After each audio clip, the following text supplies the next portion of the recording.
Hello friends, welcome back my YouTube channel. Gruhalakshmi ಯೋಜನೆ ಮತ್ತೊಂದು ವಿಡಿಯೋಗೆ ನಿಮಗೆಲ್ಲರಿಗೂ ಸುಸ್ವಾಗತ. ಗೃಹಲಕ್ಷ್ಮಿ ಯೋಜನೆ ಕಡೆಯಿಂದ ಮತ್ತೊಂದೊಂದು ಬಿಗ್ ಅಪ್ಡೇಟ್ ಬಂದಿದೆ. ಒಂದು ಸರ್ಕಾರ ಏನಪ್ಪ ಅಂತಂದರೆ ಒಂದು ಮೆಗಾ ಪ್ಲ್ಯಾನ್ ಮಾಡಿದೆ.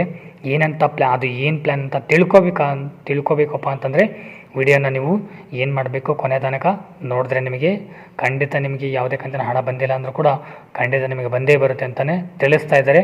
ಸೊ ಹಂಗಾಗಿ ವಿಡಿಯೋನ ಕೊನೆ ತನಕ ನೋಡಿ, ಅರ್ಧಂಬರ್ಧ ನೋಡಬೇಡಿ. ಓಕೆ, ಏನದು ಮೆಗಾ ಪ್ಲ್ಯಾನ್ ಅಂತ ತಿಳಿಸೋಕ್ಕಿಂತ ಮುಂಚೆ ಇನ್ನೂ ನಮ್ಮ ಚಾನಲ್ ಯಾರೆಲ್ಲ ಸಬ್ಸ್ಕ್ರೈಬ್ ಮಾಡೋದು ನೋಡ್ತಾ ಇದ್ರೆ ಪಟ್ ಅಂತ ಸಬ್ಸ್ಕ್ರೈಬ್ ಮಾಡ್ಕೊಳ್ಳಿ. ಹಾಗೆಯೇ ಪಕ್ಕದಲ್ಲಿರುವಂಥ ಬೆಲ್ಲೈಕನ್ನು ಕೂಡ ಪ್ರೆಸ್ ಮಾಡಿ ಅಂತ ಹೇಳ್ತಾ ಇದ್ದೀನಿ.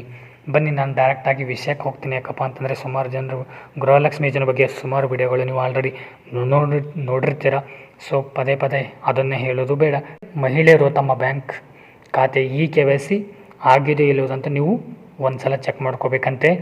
ಓಕೆ, KYC ಆಗಿಲ್ಲ, ಆಮೇಲೆ ನಿಮ್ಮ ಸೀಡಿಂಗು ಆಗಿಲ್ಲ ಅಂತಂದರೆ ನಿಮ್ದು ಯಾವುದೇ ಒಂದು ಕಂತಿನ ಹಣ ನಿಮಗೆ ಸಿಗೋಲ್ಲ ಅಂತಲೇ ಡೈರೆಕ್ಟಾಗಿ ಹೇಳ್ತಾ ಇದ್ದಾರೆ. ಸೊ ನೀವು ಅದಕ್ಕೋಸ್ಕರ ಇನ್ನೊಂದು ಸಲ ಚೆಕ್ ಮಾಡ್ಕೊಳ್ಳಿ, ನಿಮ್ಮದು KYC ಆಗಿದೆಯಾ, ಸೀಡಿಂಗ್ ಆಗಿದೆಯಾ ಇಲ್ಲವೋ ಅಂತ. ಓಕೆ, ಸೆಕೆಂಡ್ ಒನ್ ಏನು ಅಂತ ಕೇಳಿದರೆ, ಗೃಹಲಕ್ಷ್ಮಿ ಯೋಜನೆ ಹಣ ಬರಲು ಅಂಗನವಾಡಿ ಸಹಾಯಕರನ್ನು ನೇಮಕ ಮಾಡಿದ್ದಾರೆ ಆಲ್ರೆಡಿ. ಅಂಗನವಾಡಿ ಸಹಾಯಕರು ನಿಮ್ದು ಏನೆಲ್ಲ ಪ್ರಾಬ್ಲಮ್ ಆಗಿರುತ್ತೋ ಅವರು ನಿಮ್ಮ ಮನೆಗೆ ಬಂದು ಅವರೇ ಚೆಕ್ ಮಾಡಬೇಕು ಅಂತ ಸರ್ಕಾರ ಅವರಿಗೆ ಹೇಳಿದೆ. ಒಂದು ವೇಳೆ ಜಮಾ ಆಗದೇ ಇದ್ದಲ್ಲಿ ಅಂಥ ಮಹಿಳೆಯರನ್ನು ಅವರೇ ಡೈರೆಕ್ಟಾಗಿ ಬ್ಯಾಂಕಿಗೆ ಕರ್ಕೊಂಡು ಹೋಗಿ ನಿಮ್ದು ಏನೆಲ್ಲ ಬ್ಯಾಂಕ್ ಪ್ರಾಬ್ಲಮ್ ಆಗಿರುತ್ತೆ ಅದನ್ನು ಸರಿಪಡಿಸಿ ನಿಮಗೆ ದುಡ್ಡು ಬರೋವಂಗೆ ಅವ್ರು ಮಾಡಬೇಕು ಅಂತ ಸರ್ಕಾರ ಅವರಿಗೆ ತಿಳಿಸ್ತಾ ಇದೆ. ಮೂರನೇದಾಗಿ ಏನಪ್ಪ ಅಂತಂದರೆ, ನಿಮ್ಗೆ ಏನಾದರೂ ಇನ್ ಕೇಸ್ ನಿಮ್ಮದು ಮಹಿಳೆಯರ ಖಾತೆಗೆ ಹಣ ಬಂದಿಲ್ಲಪ್ಪ ಅಂತಂದರೆ ಸೆಕೆಂಡ್ ಒಂದು ಸದಸ್ಯರು ಯಾರು ಇರ್ತಾರೋ ನಿಮ್ಮ ಗಂಡ ಇರ್ತಾನೆ.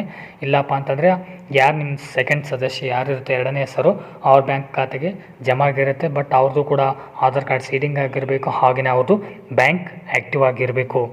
ಅಂದರೆ ಅವ್ರಿಗೆ ಬರುತ್ತಿಲ್ಲಪ್ಪ ಅಂತಂದರೆ ಬರಲ್ಲ ಅಂತಲೇ ತಿಳಿಸ್ತದೆ. ಇನ್ನು ಕೊನೆಯದಾಗಿ ಏನಪ್ಪ ಅಂತಂದರೆ, ಸರ್ಕಾರ ಕೊನೆಯದಾಗಿ ಗೃಹಲಕ್ಷ್ಮಿ ಅದಾಲತನ್ನು ಕೂಡ ನಡೆಸಿದರು. ಅಂಗನವಾಡಿ ಕಾರ್ಯಕರ್ತರು ಬಂದು ಕೂಡ ನಿಮಗೆ ಇನ್ ಕೇಸ್ ಇದೆಲ್ಲ ಸರಿ ಆಗಿಲ್ಲಪ್ಪ ಅಂತಂದರೆ ನೀವು ಡೈರೆಕ್ಟಾಗಿ ಗ್ರಾಮ ಪಂಚಾಯತಿ ಸದಸ್ಯರು ಇರ್ತಾರಲ್ವ, ಗ್ರಾಮ ಪಂಚಾಯತಿಗೆ ಹೋಗಬೇಕು.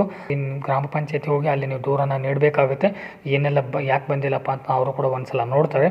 ಅವ್ರು ನೋಡಿದ್ರು ಕೂಡ ಅವರು ಮಾಡೋ ಪ್ರಯತ್ನವನ್ನು ಕೂಡ ಮಾಡ್ತಾರೆ. ಇನ್ ಕೇಸ್ ಅವ್ರ ಕೈಯಲ್ಲಿ ಆಗಿಲ್ಲಪ್ಪ ಅಂತಂದರೆ ಅವರು ಸರ್ಕಾರಕ್ಕೆ ತಿಳಿಸ್ತಾರೆ. ಓಕೆ, ಆ ಸರ್ಕಾರಕ್ಕೆ ತಿಳಿಸ್ಬೇಕು ಅಂತ ಅವರಿಗೆ ಆದೇಶವನ್ನು ಕೂಡ ಸರ್ಕಾರಕ್ಕೆ ಮಾಡಿದೆ. ಸೊ ಹಂಗಾಗಿ ಅದಾಲತ್ ಅಂತ ಅದಕ್ಕೋಸ್ಕರ ಒಂದು ಪ್ಲ್ಯಾನ್ ಮಾಡಿದ್ದಾರೆ.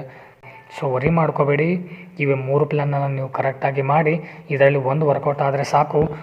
ಪಕ್ಕ ಗೃಹಲಕ್ಷ್ಮಿ ಯೋಜನೆ ನಾವು ದುಡ್ಡನ್ನು ಹಾಕ್ತೀವಿ ಅಂತ ಲಕ್ಷ್ಮೀ ಹೆಬ್ಬಾಳ್ಕರ್ ಮೇಡಮ್ ಅವರು ಈ ವಿಷಯನ ಮೆಗಾ ಪ್ಲ್ಯಾನನ್ನು ಕೂಡ ಮಾಡ್ತಾ ಇದ್ದಾರೆ. ಓಕೆ, ಗೊತ್ತಾಯ್ತಲ್ವ? ಈ 3 ಪ್ಲ್ಯಾನ್ಗಳಲ್ಲಿ ಒಂದು ಪ್ಲ್ಯಾನ್ ವರ್ಕೌಟ್ ಆದರೆ ಸಾಕು, ನಾವು ಅವ್ರ ಅಕೌಂಟಿಗೆ ದುಡ್ಡನ್ನು ಜಮಾ ಮಾಡ್ತೀವಿ ಅಂತ ಲಕ್ಷ್ಮೀ ಹೆಬ್ಬಾಳ್ಕರ್ ಮೇಡಮ್ ಅವರು ತಿಳಿಸ್ತಿದ್ದಾರೆ. ಡಿಸೆಂಬರ್ ತಿಂಗಳ ಒಳಗಾಗಿ 6,000 ರೂಪಾಯಿಗಳನ್ನು ಪ್ರತಿಯೊಬ್ಬ ಫಲಾನುಭವಿಗಳ ಮಹಿಳೆಯರ ಖಾತೆಗೆ ನಾವು ವರ್ಗಾವಣೆ ಮಾಡ್ತೀವಿ ಅಂತ ಸರ್ಕಾರ ಭರವಸೆಯನ್ನು ಕೂಡ ತಿಳಿಸ್ಕೊಡ್ತಾ ಇದೆ. ಸೊ ಗೊತ್ತಾಯ್ತಲ್ವ?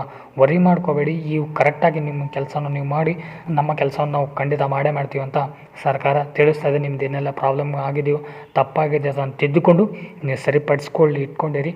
ಡಿಸೆಂಬರ್ ಒಳಗಡೆ ನಿಮಗೆ 6,000 ರೂಪಾಯಿನ ಡೆಬಿಟ್ ಮಾಡ್ತೀವಿ ಅಂತ ಸರ್ಕಾರ ನಿಮಗೆ ತಿಳಿಸ್ತಿದೆ. ಸೊ ಗೊತ್ತಾಯ್ತಲ್ವ? ಇಷ್ಟ ಆಗಿತ್ತು ಇವತ್ತಿನ ವಿಡಿಯೋ ಇಷ್ಟ ಆಗಿತ್ತಪ್ಪ ಅಂತಂದ್ರೆ ಲೈಕ್ ಮಾಡಿ. ಇದೇ ರೀತಿ ಅಪ್ಡೇಟ್ಸ್ಗಳು ಬೇಕು ಅಂತಂದರೆ ನಮ್ಮ ಚಾನಲನ್ನು ಸಬ್ಸ್ಕ್ರೈಬ್ ಮಾಡ್ಕೊಳ್ಳಿ. ಏನಾದರೂ ಡೌಟ್ಸ್ ಇತ್ತಪ್ಪ ಅಂತಂದರೆ ಕಮೆಂಟ್ ಮುಖಾಂತರ ಕಮೆಂಟ್ ಮಾಡಿ. ಆ ಕಮೆಂಟ್ಗೆ ನಾನು ರಿಪ್ಲೈ ಮಾಡಲಿಕ್ಕೆ ಪ್ರಯತ್ನ ಪಡ್ತೀನಿ ಅಂತ ಹೇಳ್ತಾ ಈ ವಿಡಿಯೋನ ಇಲ್ಲಿಗೆ ಮುಗಿಸ್ತಾ ಇದ್ದೀನಿ.